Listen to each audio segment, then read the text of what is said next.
Welcome back to All Shops, Great and Small. When I was a kid, I think I was about 14, I was working in the basement. We had a shop in the basement, had a machine very similar to this one.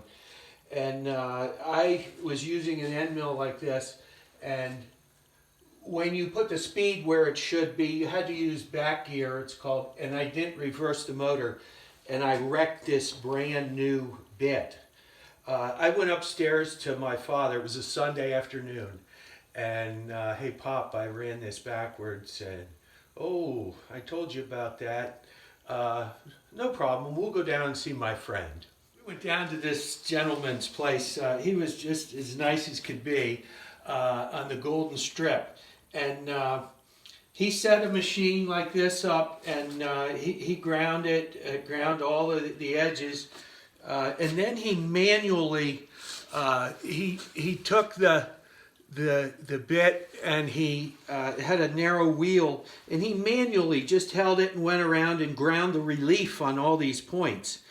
And it was just such a learning experience for me, seeing how some of it is done on a machine, but some of it is done very simply freehand. Actually, it was a result of that Sunday afternoon that my father bought this machine, which is a tool and cutter grinder. You can set it up and grind just about anything with it. I bring all this up is because you're going to make mistakes now and then.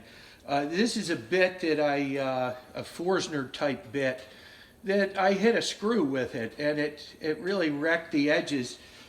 You don't throw it away. If you look at this, this is the bit I was talking about, and that was freehand ground. The relief was freehand ground. So we can do the same thing here with this bit. We have this, and you can go right around there, and you can sharpen up each of those teeth. You don't need a special machine. Of course, wear your goggles like I have on. And you can save a bit like this, and all you have to do is believe that you can do it, and then just do it. Just remember that sometimes mistakes are your best learning experience. And the other thing to remember is that some of your best teachers don't have a teaching degree. Mr. Schweitzer that day influenced me greatly, and learned how to sharpen bits using the tool and cutter grinder. So he was a great motivator for me as a result of me being stupid. A very important thing to remember is that all of our teachers, whether they have a teaching degree or not, are human beings, and they make mistakes just like we do. So give them a little slack, your father especially. My best teacher I ever had. All Shops, Great and Small, we appreciate you being with us, and as we said on episode 1 on our YouTube channel, no deadlines. Well, my dear Aunt Susie said we need structure in our lives, and I agree with her.